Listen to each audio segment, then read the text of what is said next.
and they're pushing a bill to protect IVF procedures at the federal level. Let's welcome GOP Senators Ted Cruz and Senator Katie Britt. Welcome to both of you. Senator Britt, first off to you. Why is IVF front and center? It's because of Alabama, correct? Absolutely. And listen, what we want to do is the left is fear-mongering, saying that we are not going to protect IVF. IVF is protected, and Senator Cruz and I are going to make sure it continues to be protective. It is pro-life, it's pro-family, it's pro-woman, and I believe that we're the party of families, and we want to help people who are struggling with infertility, who want to see the miracle of life, help them achieve that, and this is going to do that. So what's it going to do, Senator Cruz?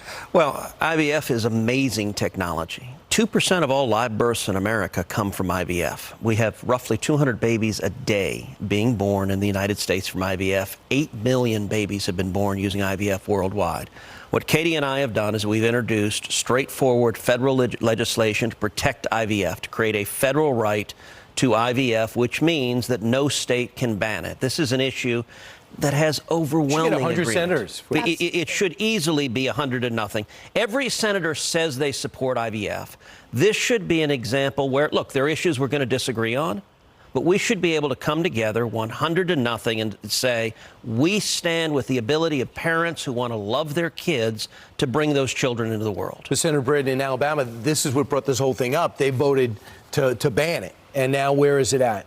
Yeah, so obviously there was judicial interpretation that caused a chill in the state, but the Alabama legislature, that has been named the most conservative legislature in the nation, quickly acted to make sure that we affirmatively protected IVF and that procedure in the state. So those clinics are back open. That's moving forward just to make sure IVF is available in every state across the nation. Ted and I want to make sure that it stays that way. We want to speak with one voice, get rid of the fear-mongering, any anxiety that parents have as they're trying to bring new life into this world. We want to take that away, and we believe this should be bipartisan. What's interesting is I watched the Pope last night with Norah O'Donnell, and he is not for this. How do you feel about that? Well, look, I think that's a moral decision any person can make, and that's a decision they can make according to their faith and according to their understanding of God's teachings. But as a matter of law, this should be a choice that is available for parents because it is profoundly pro-family. It enables, IVF enables, I have a lot of friends, I'm sure you do too, that it is how they are parents and they love their children, they want to raise their children, they want to be incredible moms and dads. And there are issues on abortion that we can disagree on. Katie and I are both strongly pro-life.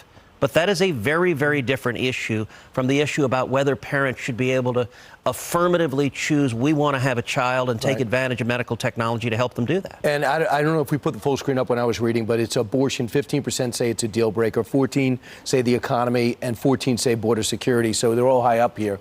For those people who say that in states that want to keep it at 0 weeks, they're looking to register pregnant women, what do you say to that? Because some Democrats are putting that out there. Absolutely not. It is false, and that is fear-mongering from the left. They know that we are the party of families, Republicans are, the party of moms, the party of children, the party of life, and we're going to keep marching that forward.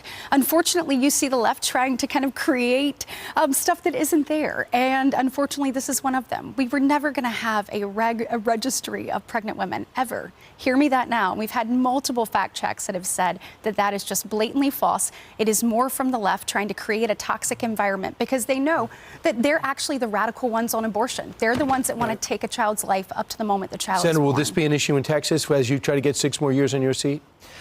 Well, sure. Look, Texans are very concerned about protecting IVF. And what Katie said is really important. It's what the Democrats are doing. Their position on abortion is really extreme.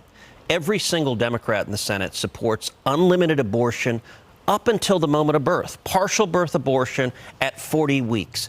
That is extreme. 9% of Americans agree with that. 91% of Americans say that's too much. And so what a lot of Democrats are trying to do is change the topic. They don't want to defend their extreme position on abortion. So instead they suggest, well, somebody's going to take away IVF. Let me be clear. Every single senator, Republican and Democrat, that I know of supports IVF. But Katie and I introduced this legislation to say, look, don't deceive people. Don't mislead them.